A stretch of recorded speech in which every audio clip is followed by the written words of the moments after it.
In this edition of Fifth Gear, buying a supercar for the price of a family car. And how a stockbroker got turned into a racing driver.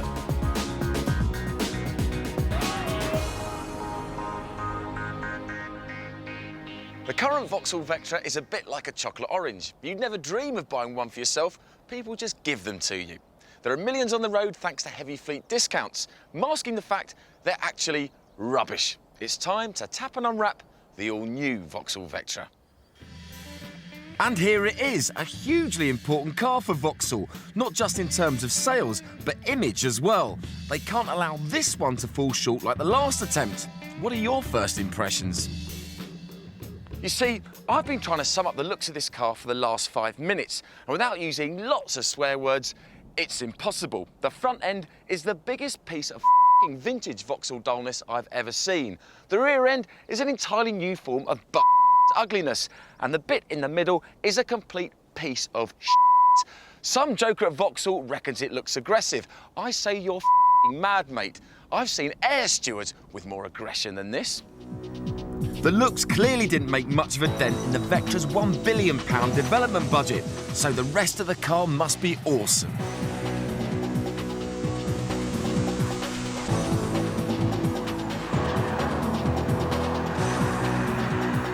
Inside, the old Vauxhall Vectra was a bit like a bamboo prison. Sharp edges, sustained discomfort, and little chance of escape. Vauxhall have now traded in the old calculator case vinyl and got hold of some quality plastics at last. But they spent so long trying to copy the Passat's air vents that they forgot to inject any warmth, any character. It's all a bit serious for me.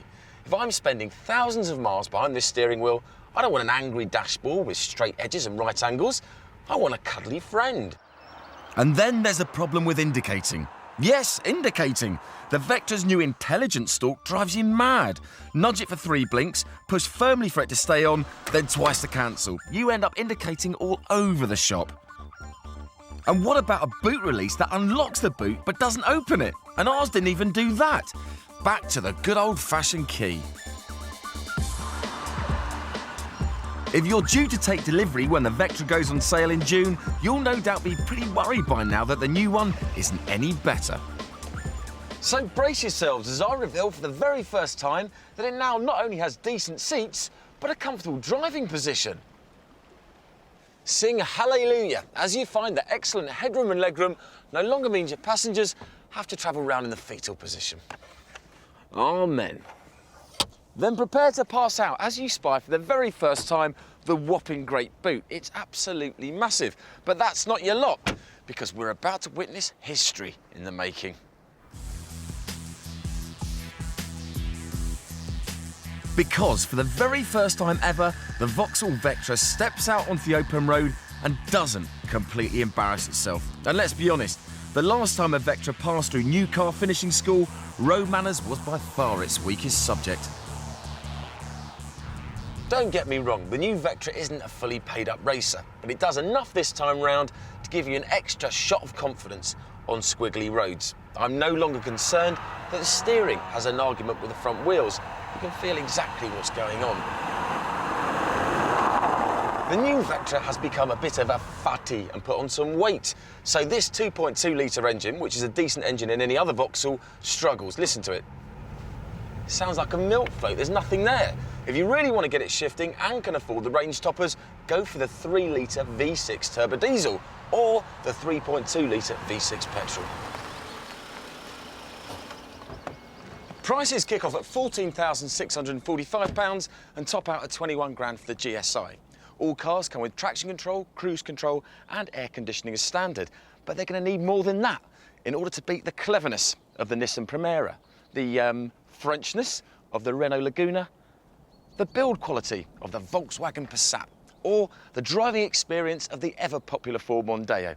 And for the very first time, a Mazda. The all-new Mazda 6, a one-time ugly duckling dullard saloon that used to look to the Vectra for inspiration. It's gone from quiet kid to hard nut in one unbelievable transformation. This car now looks very cocky indeed beside the play-safe competition. The interior also gets a splash of Mazda's newfound design flair. These neat little air vents and these chunky heater controls, they're lovely. All right, they're straight out of an Alfa Romeo, but they do say that imitation is the highest form of flattery. And what about this mint sat-nav system tucked away under the dashboard? It's a huge departure for Mazda. And all this room. I'm in love with a car. There's nothing wrong with loving a car. And I don't just love it, I respect it too. Because when Mazda was developing the 6, they aimed a class above, taking inspiration from the BMW 3 Series. And aiming high has paid off, because it already makes the Vauxhall look years off the pace. And then you get the thing on the road. Mazda have always known how to produce a sporty car. Take the RX-7 and MX-5, but they've never bothered before with their saloons. Why not? They should have done it years ago. And it can shift as well. This 2.3-litre four-cylinder engine not only sounds up for it, but it makes the Mazda feel positively youthful in comparison to the Vectra. In fact, everything, the gear change, the steering wheel, the driving position, the layout, gives the rest of the mob a lot to worry about. It rides really well too, and you've got plenty of engines to choose from. There are 3 new petrol and 2 new diesel ones, plus a 4-wheel drive version will come later in the year. At £13.5 grand, the Mazda 6 has a starting price £1,000 less than any other car here. It's an absolutely belting all-round package, making not just the Vauxhall Vectra, which is vastly improved, look second rate, it gives the others a kicking too. In fact, I find it very difficult to talk about the Mazda without swearing. I think it's the dog's box.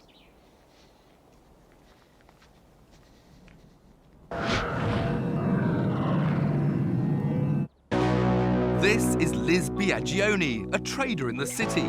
6 months ago, she was sitting at home thinking of treating herself to the 911 Turbo she'd always dreamed of owning.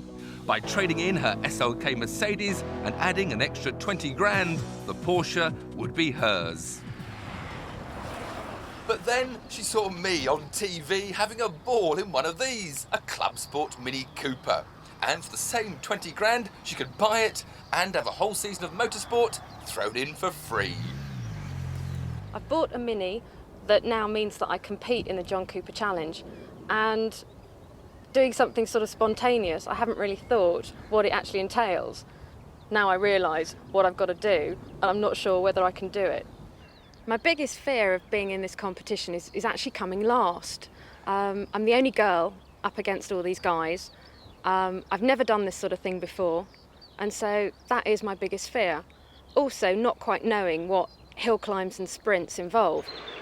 Liz's first event would be a blast up the short, narrow, tree-lined road of the Wiscombe Park hill climb, where she'd only get 2 practice runs and 2 timed runs to make her mark. So I took Liz to the wide-open expanses of the Bruntingthorpe Aerodrome to help her prepare for her motorsport debut. But before I could start, I needed to find out what basic skills she possessed. Tack, come on. It's a runway. Got all room in the world. Chuck it in. Ow, ow. Come on.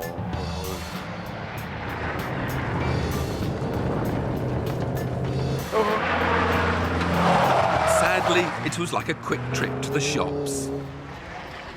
We are going to come last. Ouch, my turn. Time to inject a bit more of the attack mode. So you've got to brake pretty late and aggressively, turn that car. Hustle it, hustle. But then again, there's probably some higher speed corners as well, so we're probably going to have to give it a bit that way and then a bit, and then the handbrake. Oh, and then you might, then you go, oh. And you can escape. I know. What you've got to learn, right, from this car today is how you can escape from things and how amazing you can throw it around. And it's not going to bite me? No, that's what you need to learn. So you want to start swinging it this way and that way, you know, swinging it, see it in grips. And then brake, whoa, brake.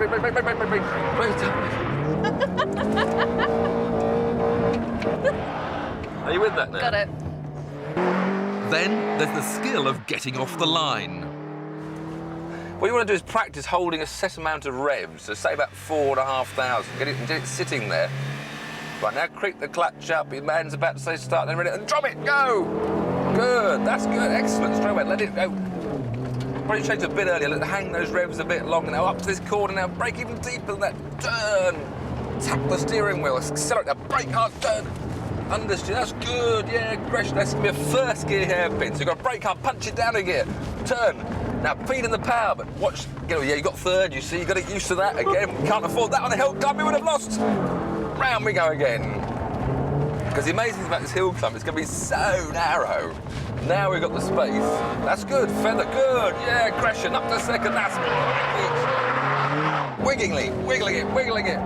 Fling it the other way. And then, turn the other way. Go. And the other way. And then,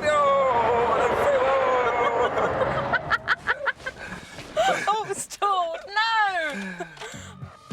Having got the basics right, what we needed now was what we in the racing business call a touch of the unfair advantage. To give Liz a better idea of what was to come, I got my hands on an exact map of Wiscombe Park so I could lay out the course and give her a head start. So ready, steady, go! A good time would be 48 seconds. Now hard on the throttle. To be competitive, Liz would need to get under 50. Now going to brake hard. That's twice we crashed there.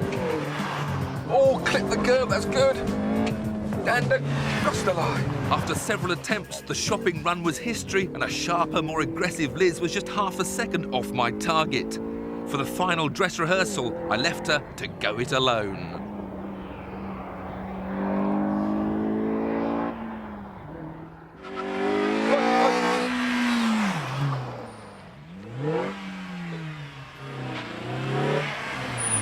What do you reckon then? How do we do? 49.6. Cool! We've done it! Where are we going to finish next weekend? Not last! Not last. Yay!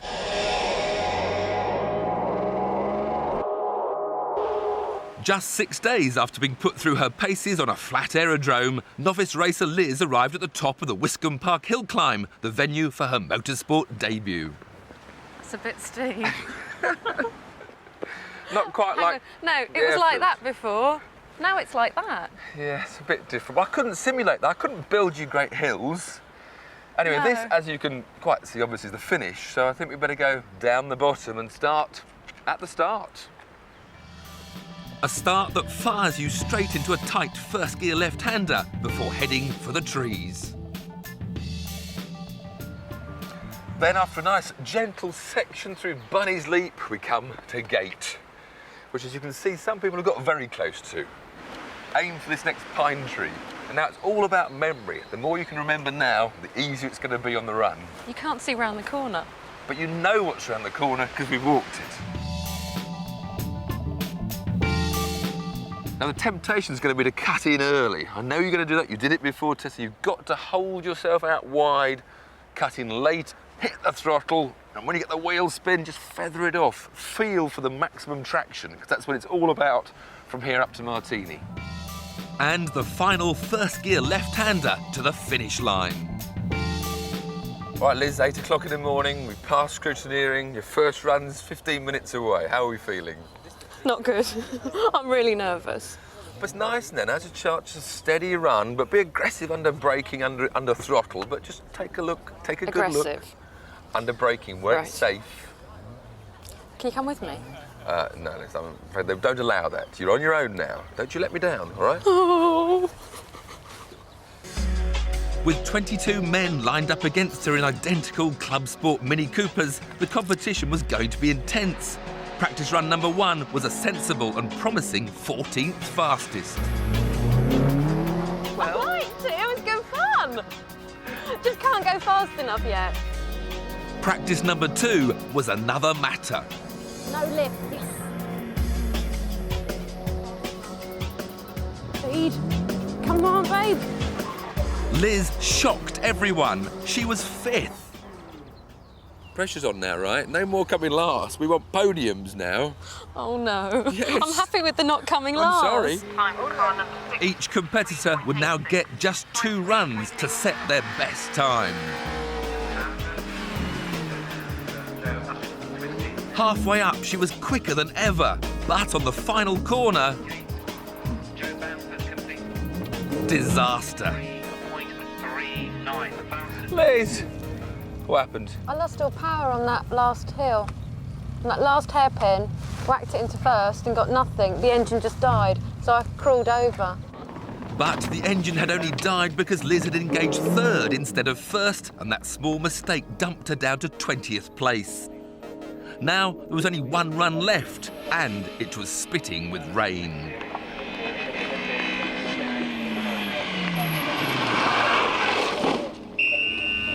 Liz's fears of coming last were looming ever larger. Now she needed to put together everything I'd taught her.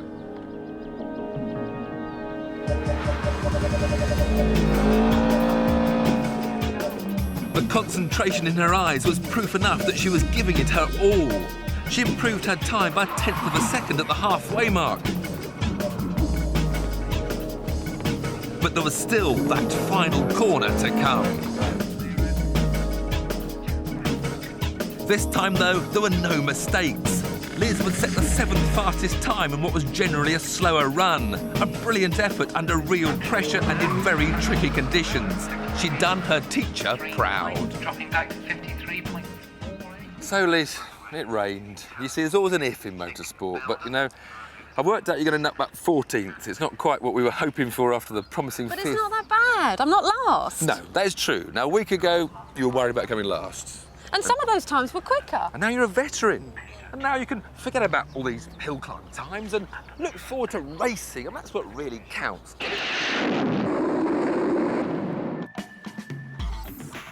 They're two of the sexiest performance coupes of the moment. They're pretty enough to stop a speeding train and as reliable as a Rolex. They're supercars you don't have to suffer to own. And they're cheap, surprisingly cheap. This pair of automotive pornographers started life with price tags of between £50,000 and £70,000. Yet, and here's the bit you need to know, you can now buy a proper historied XK8 or Mercedes SL for less than £20,000, even as low as 15 grand. Now that is Premier League cred for the sort of money some people blow on a Ford Focus. let's kick back for a moment and ponder some facts. The 500 SL is good for 155 with 60 coming up in 6 seconds. The Jag can hit 155 too with 60 on the dial in a whisker under 6 as well. These are two mightily fast cars.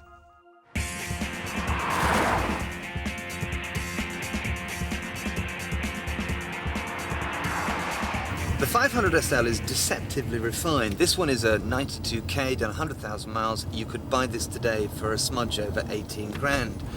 But you could also burble down Bond Street feeling moneyed and superior. Or if the fancy takes you, you can let Mercedes' best engine propel you to thoroughly illegal velocities, and it won't raise its voice above a finishing school whisper. But for me, the great thing about these cars is the roof. It's a full convertible, and underneath this very snug tin top is a power hood that raises itself with the millimetric precision of a Wehrmacht battalion. Now at this point I must declare that I actually used to own this very car. I sold it a while ago, and I ran it for an entire year, spent 200 quid on servicing, and then got back exactly what I'd paid for it.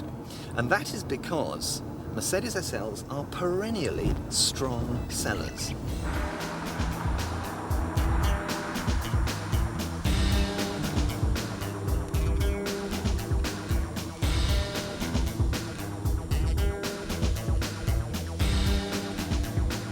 Now the XK8 may not be as pant-wettingly pretty as the E-Type, but it does have a gutsy 4-litre V8 and is as quiet as a badger in Hush Puppies. It's quite practical. You've got two admittedly rather small rear seats in the back there, but a jumbo-sized boot.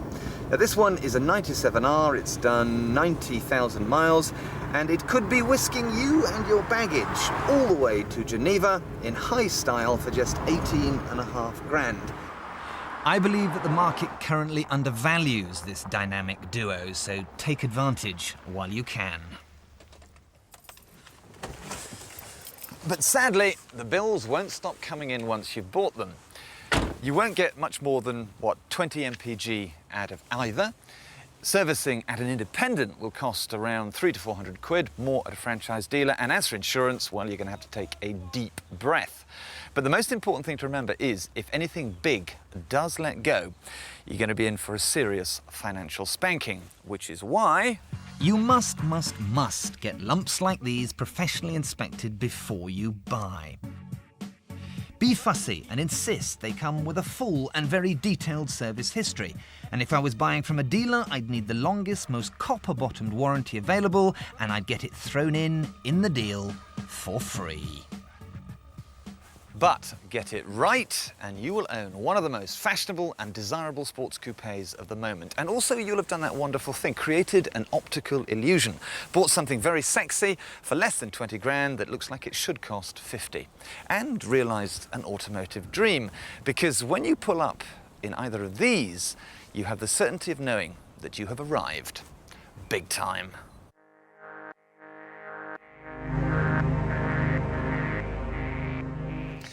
The one thing that teenagers always ask me above anything else is, where's Vicky? But the second thing they always ask is, how do I get started in motorsport? A few years ago, your best bet was to find your local racing team and offer to make the tea. Not anymore though, because, believe it or not, you can now study motorsport at college or even university. About 30 courses are run in the UK for everyone from school leavers to degree students. When these lads aren't spending their lunch out the local kart track, they're studying at college for a national diploma in motorsport. But one of them, 17-year-old Tom Chilton, isn't just another student, because he's already putting the theory into practice. Before he's even passed his driving test, he's stepped off the podium on his British touring car debut. An amazing result for anyone with just 3 seasons of racing behind them, let alone a teenager. At 14, Tom was the youngest ever person to start a motor race in the UK when T-cars were introduced as a touring car training ground. And with 7 wins under his belt, Tom has found enough sponsorship to swap it for the real thing. But his debut included a clash with the '92 champion. Was there a slight bit of guilt in the back of your mind? Because there was a small incident with Mr. Harvey. Did you not feel you might have been in trouble? No, he definitely braked early. And he said it in the week before in Autosport that, you know, all these young people, you got to brake test them and all this. And that's exactly what he did. I tried avoiding him, but once you've locked up, these cars weigh over a ton. They're, you know, once they're locked up, they just don't stop. There's nothing I could have done.